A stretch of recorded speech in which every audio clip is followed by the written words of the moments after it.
Men, and behind every great man, there was a bad woman. Look at Barack. But Michelle made you. You have to look at these men because you remember, if you look back at it, she was discussing one of the chefs that was at the White House, or he was a cook. He worked at the White House, and he was like, "What if you would have stayed with him? He would have just been a chef at the White House." She said, "No, I would have made him the president as well." So that lets you know that what we are capable of doing for this man is exponential. However, don't get it twisted. I helped you get to where you are. There's some of these brothers that walk in here, and I always tell people all the time, I feel like, he ain't that cute, girl. You can take him to Dillard's. You can buy him, get him a haircut, get him some nice clothes. What's that foundation? What's the structure? I'm too shallow. I'm not that shallow because I prefer the okay guy in the corner who got himself together, who's working hard, who's determined, who has goals, who has aspiration, who knows how to treat a woman than the guy that everybody in the room won't, because everybody in the room won't. Guess what? You won't be fighting about that. I'll take that fixer upper. They just need a couple of little tweaks, a little cosmetic work. Not that, yeah, he looks good on the inside, but you know them lemons, they look real good on the outside, but they sour on the inside. You go, oh, the heck I got myself into. Because now you fixing everything. He got mommy issues. He don't talk to his baby mama. He got 5 kids. He got 4 baby mamas. Baby mama 1, 2, 3, 4, 5 don't talk to him. You like, well, dang, but you look so good. And they're like this, you know what? Just took old boy in the corner with the busted shoes. I can just take it to real quick. $30. You know what I'm saying? That's and I like to shop. $100, a little cologne, barbershop. Okay, baby, bam! I got my perfect man. Well, going back to the, build a man. In my last marriage, we had this conversation where, and I think you brought that up a little bit earlier about, leadership. Like, the man is to lead the household, but sometimes the woman does have to step up to lead, and you have to have a man to understand. I'm down right now, and she has my back, and she's going to step up and lead for me. Not to say it's our permanent position, but it's like, I'm not going to let you lead me to destruction just because you're supposed to be the man of the house and the leader of the house, and speaking in that terms about leading and submission, it's like, I have to trust you to lead me and for me to submit to, or to go along with whatever scheme you got going on this week or whatever it is, and say, hey, this is what we're doing with our family. So shallow thing, because I'm very shallow. I just realized I'm shallow. But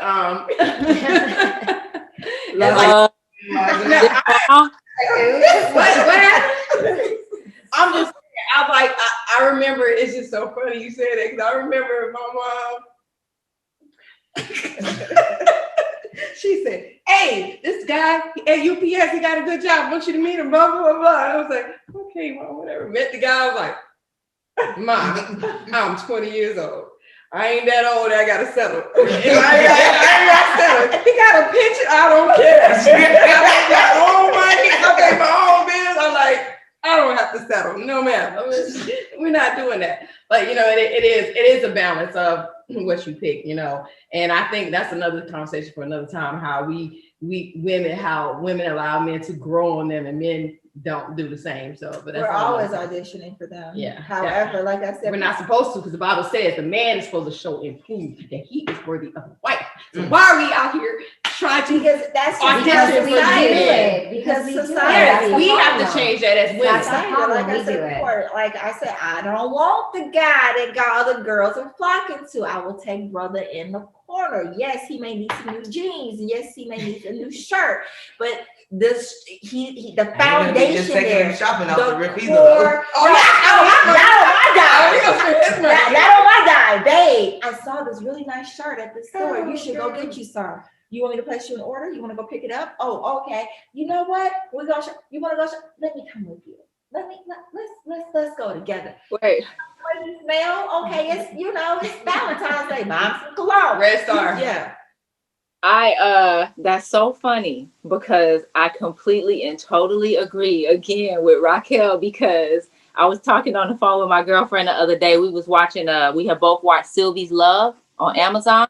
Love. And I said, now I don't really like Kerry Washington, but I kind of, she my girl now, because Her husband is secret fine. He that dude that you walk by like once or twice and you don't really notice him, but then you throw some shoes on him or you get him a nice fade and you be like, damn, he all right. So that I call it secret fine. That's my term. I coined it. But I did have a quick question about the leadership portion that you guys were referring to. And I just wanted to get your thoughts, because in all areas, right? You have somebody that's better for the job, right? That's their skill set, right? They're a natural born leader. You know, they are great at decision making. But what if in your home, that's you and not your husband? So in terms of the man leading and handling, like, do you just not get with a man that doesn't have great leadership qualities, or, you know what I'm saying? Because he can have so many other things, but you're the natural born leader, right? Those are your soft skills. So how? You don't want to demasculate a man, Exactly. but that's when that helpmate comes in. You know how to lead. So you said you make suggestions. You help push him. What do you need me to do? I'll take that on from you, honey. Just go out and do this, and you assist him in becoming a leader if he's not a natural leader. Help me be great. Yes, it's a helpmate. And it's like, you don't want to, because no matter how I understand how it sounds and how it looks, but ain't no man want a woman to make them feel like garbage, like they ain't nothing. Like, but sometimes that's why are just they're so headstrong that sometimes they miss out on good men because they it's my way. My thing is head of a household and being submissive has nothing to do with bills and things of that sort. It means that when the last decision is said, that this is the man's decision. That's what submitting means. When you're submitting to your husband, the last word is your husband's word, regardless of who's bringing in what money or what dot of this and what dot of that. It means like his word is what I just had that conversation. If my man like, says, I don't want you wearing that, I'm like, okay, baby, I won't wear it. But I'm not wearing it.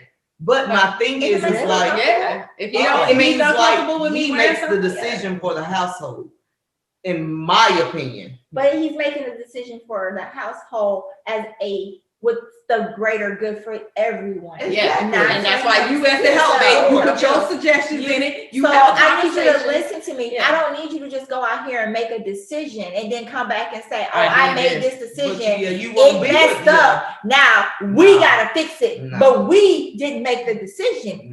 You made that decision. That goes back to communication and conversation. Because in some marriages, you got a dollar limit. How much money can we spend without asking your permission or without bringing it back to the family? $100. If you spend anything over $100, you better tell me about it. Period. Yeah, but that's what that's saying. You have that's another conversation. We have a joint account. Yeah, and the bill money go in the joint account. Don't get that. When sometimes men go out being the leader, the head of the household, they want to go out and they make a decision. That decision wasn't a smart decision because we didn't think things through. And now we as women do the same thing. We as women as well. However, if I go out and I make a decision and it was not a good decision and it wasn't for the greater good of my household and our family, then I'm not going to go to husband and say, you need to fix it. No, that's not fair to him. But he gonna have to fix it anyway because it's a y'all thing. But that's my thing. It's, you need to help me fix this, or you coming down on me, you're griping, and you're doing this. But dude, if you would have just talked to me, we could have still made the move, but we could have made it in a strategic way. Instead of putting all of our eggs in one basket or using all of the resources, let's leave a little bit here and let's do this. You don't have to get the bend, the top of the line. You can go down a couple notches. You still got a bend. But we put all of our eggs into that basket. But sometimes people make decisions and then want the other person to get them out when I never agreed upon compromise and communication. I'll go back to the I will say that in our household it's a mutual thing for the most part, because we both, and I think it goes back to both being Libras, believe it or not, because we're just like, unsure about different things, right? So in a way, we, for the most part, we try to balance each other out because we're always like this. But it does come down to a mutual thing. I mean, at least that's how it works in my household with my husband. It's like, he doesn't make a decision without me. I don't make one without him. If it comes down to it, to having to do one without, we'll talk about it and then we'll kind of hash it out. There's times where he does something where I'm like, are you serious? But then we do talk about it and try to get on that same level. But you have to keep that going, because if not, now you're going behind each other's backs doing things that you're not supposed to be doing. And that is just damaging to the bone. Like, you just don't want to go that route. So for me, for us, it's been an equal thing. Like, it has to be equal. Like, he takes out the trash, I take out the trash. He does the dishes, I do the dishes. He changes diapers, I change diapers. So at least that's how it works in my house. And that's how we've been able to keep it going for the past 5 years. I just want everybody to go around one more time and give their thoughts on submission, and the closing thoughts on submission. Rissar. I think that I am firm now in my dislike for the word submission. I've never been married, so my ideas and my views, of course, are evolving, constantly evolving on my own without a partner. But then just making sure that I have a foundation for what it is I expect, and what it is I'm able to give in terms of being with a partner and compromising. I feel like for me, I will look at it more of like a business kind of, you know what I mean? Like, what I'm strong at, that's what I do. What you're strong at, that's what you do. There's no, I like what Aroni said, just about it's like a mutual thing, whatever decision is best, for the family as a whole is the decision that we'll go with, no matter whose it is. You see what I'm saying? We're not just going to go with your decision because you're the man and this is your decision, and the shit, it don't work. So, yeah, that's how I am. I'll find it. I like compromise. I'll do that right now. A compromising partnership is what I'm thinking I'll use for it. Okay. I'm not gonna go with any decision that a man makes. Let me say that. I do feel like there's compromise in every relationship. I would like to find a man that I am willing to submit to. I am in a relationship. I'm happy right now. And would I submit to this man if he asked me to marry him right now? I don't know. Let me be clear. I'm not sure if he's the man that I am willing to submit to for the rest of my life. But I want to find that, and that's what I hope God has his intentions for me as a mate. Someone that I can submit to, and someone that I can trust with every being of my body. So that is my journey, and I hope that I'm blessed with that one day. Yeah, I mean, for me, it's gonna stay the same. We're gonna compromise with each other as much as we can to keep it a happy life. So, yeah, just compromise. For me, I'm still I'm with Red Star. I don't like the term. However, I am willing to submit and compromise with that person. And it's going to be organic. It has to be organic. It cannot be forced or constricted, or you feeling like you have to do it. I will want to do it, and I will willingly do it. And it's not going to be a thought process. It's just going to naturally flow. Mm-hmm. pray. I'm just gonna work on not being so submissive up front. How about that? It's just I do believe in a partnership. I do believe in allowing the man to lead. I do believe respecting the relationship, and those things have to be reciprocated. So most importantly, it should be a balance, and it should be a compromise and an understanding. And again, it's something that you want to do. If it feel like a job, then don't do it, or that's not the right person for you. I didn't want to read this because of the whole Michelle Obama thing, whatever. This is my meme of the week. I thought it was, I've been looking over this over and over again. I posted it back in 2016, so it's still important. It says, I asked a millionaire, how did he do it? He said, forget about the girls and focus on one woman. She'll help you achieve everything. And that's the man you submit to. The millionaire. Good conversation, ladies. Good conversation on submission. Next week, we're going to put a male in a hot seat so we can get his perspective on it. And if you're your man, every other week we are going to bring a man and put in a hot seat and talk about the topics we talk about, because we don't want it to be one-sided. We don't want it to just be our opinion. We want to hear what you guys want to say as well. So make sure you hit us up. And you can DM us at Your Dream Studios. That is the Instagram page. This is for Linguistic Lips. So make sure you put that when you send the DM for that. So on to some fun stuff, or some, maybe not so fun stuff. Who knows? We're going to go down. Each lady has a segment they're going to talk about today. We are going to start with Red Star. Politics. What's going on in politics today? Okay. Oh my gosh. It's been absolutely crazy. I've been following it for quite some time. But okay. So I wasn't really sure how to do it or how to do like this segment. So this is just, I'll just start. Okay. So I wanted to start with a quote because I like quotes. You don't make progress by standing on the sidelines, whimpering and complaining. You make progress by implementing ideas. And that is Shirley Chisholm. She was the first Black woman elected to U.S. Congress in 1969 through 83. And also in 1972, she was the first African-American candidate for a major party's nomination for president of the United States.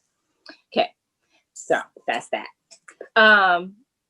So I did want to start and just say, okay, I'm a little nervous, as I'm sure we all are. But I am excited to be a part of anything that promotes the growth and betterment of our society. I believe it is imperative to progression that women come together to discuss, plan, and implement share perspectives to encourage progressive, inclusive development within our families and our communities. So with that, I will go into, in 2004, John Edwards, a U.S. Senator and former presidential candidate, coined the phrase "two Americas." He was referring to the social caste system of America, and none more than the last 4 years has this sentiment been ever truer. Turn the page. Okay. Given the momentous events of 2020, Black Lives Matters, protests, continued killings of unarmed Blacks, the horrendous mockery of a presidential campaign, COVID resulting in school closures, job losses, stay-at-home orders, continuing to yesterday's Georgia Senate race. Shout out to radical liberal Raphael Warnock for becoming one of 3 Black senators and the first Black senator for Georgia. And John Ossoff for becoming the youngest U.S. senator since President Joe Biden in 1973. Okay, and then up to today's events, as I'm sure everybody's aware, it's been all over the news at Capitol Hill during the congressional meeting to elect, for the Electoral College to get Joe Biden in there.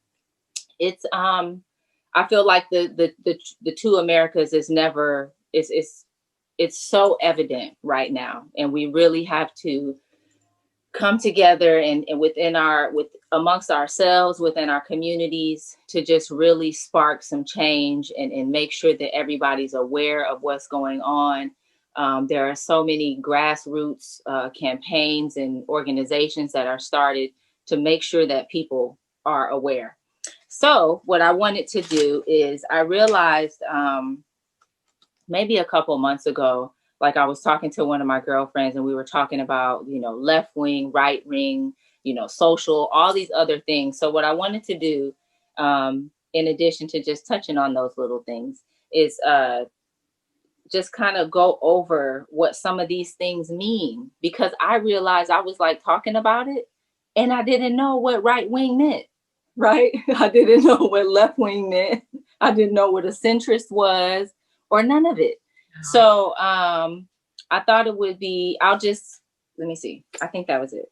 I'll just kind of end with that. Like, I just wanted to review these definitions of what these things were, because, and I'll segue that back to my radical liberal Raphael Warnock, because these terms and things are thrown out there, right? I just got through saying, like, words are important, right? Submission, it means something. You put these words and you stick these things and we say them and we don't even know, oh, I'm gonna submit, you don't want to submit, but do you even know what that means, right? Like, it has a whole connotation behind that, right? Maybe you stand for something that means something a little bit different than that. So really quickly, right-wing politics represents the view that certain social orders and hierarchies are inevitable, natural, normal, or desirable, typically supporting this position on the basis of natural law, economics, or tradition. So my friend voted for Trump, right? So we have conversations all the time. And when I read to her what right-wing meant, it doesn't change the fact that she's conservative, but she was like, oh, that sounds like slavery. I was like, it do, don't it? I was like, it kind of does. And she was just so surprised because she ascribed to this thought and this party and this political standing without even knowing what it was, right? So, okay. And then left-wing politics basically just supports social equality and egalitarianism, often in opposition to social hierarchy. So I'll just leave it there. And then a centrist is somebody who's in between, right? They're not for like all the way right, all the way left. They got kind of views on both sides. And then a radical is just favoring drastic political, economic, or social reforms. But I feel like we do need radical change right now, right? We're seeing that a lot of the systems from, I can pick up the phone and call mom and ask my mom about some of the things that she's seeing right now. I can call my grandmother. Like, this stuff is nothing new. It's been going on, and they're using the same tactics that they've been using, 20, 30 years ago. Make America Great Again is nothing new. That's from Ronald Reagan's campaign. I will go that next time, okay? And then a liberal is really just somebody who is wanting, equality and for everybody all the time. They just are not like a staunch conservative per se. So I just feel like with having a greater understanding of politics and where we are as a people, where we are as individuals, we can go further. It's going to take everybody together. When I first started learning about politics and different things, it was just all black and white, right? Black and white, black against white, black against white. And because if you let the narrative take you that way, it will. But I've come to realize and be the first to say that it's not even about that. It's about like this caste system with the haves and have-nots, thereby the two Americas. So it's really important to make sure that we set some equal things up for our families and our communities. So we got Aroni with our life hack of the week. Yes, so my favorite life hack is a lipstick. If you are out and about and you happen to need to be somewhere and you need a quick fixer-upper because you have no makeup, grab a lipstick and throw some eyeshadow on, a little bit of blush, lipstick, boom. You just make. With this crowd we got right now, they don't like to wear makeup, as you can see. So, we need that little life hack. Santina, play with it. What we got on food and entertainment this week? This week we're going to go with Harold's Chicken and Ice Bar. It was founded out of Chicago by Harold Pierce, and it came to Atlanta a couple of years ago. It has 3 locations, one on Edgewood, one on Roswell and Marietta, and one on Old National. They have a selection of food from seafood to soul food, so go and check them out and see what they're talking about. What's your favorite dish, Santina? I'm going to have to go with the catfish and shrimp. Play with it. And Raquel, what's our Black business of the week? Our Black business of the week will be Chrissy's Creations. Creations that brighten your life. Christina Brown is an African-American female entrepreneur that's channeled her talent, skills, and keen mind for listening and problem solving into a creative business. Her custom promotional items and clothing business can fulfill all of your needs, from holiday gifts, special items, fun t-shirts, family clothing ideas, and so much more. She can outfit your team, your family, or your squad goals. Let Chrissy's Creations brighten your life. She's on Instagram and Facebook, and we'll also have a link as well.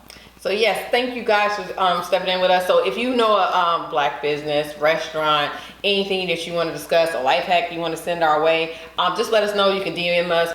Anything we talk about that has a link to it or anything we discuss, it will be down below. I love music, and so I get to pick the song of the week. The song of the week I picked this week has everything to do with submission. This person got a lap dance for his wife on his birthday. My favorite form of submission. So ladies, learn how to lap dance. Give your man a lap dance. But yeah, so first time I heard this song, it was on his birthday. They had posted a video, I think, on one of them other shows, TSR something, Shade Room. So they did post the video from his birthday. She was giving him a dance. And I was like, yeah, that's a really good song, because it does show a man submitting his love to his woman. So again, submission doesn't have to be about just what a woman does for a man or duties. Like, love is a form of submission. So keep that in mind. And so we have the song You to Love by Neyo. Y'all didn't get that, featuring Jeremih. So you guys, if you even have any music to submit, if you want to submit your music for us to play and feature music on our podcast, again, we thank you for coming on our first podcast episode of Linguistic Lips. If you don't know what linguistic lip means, look it up. So thank you guys for coming out, spending time with me. We will be here every Sunday, 8 p.m. Check us out. Peace. Bye.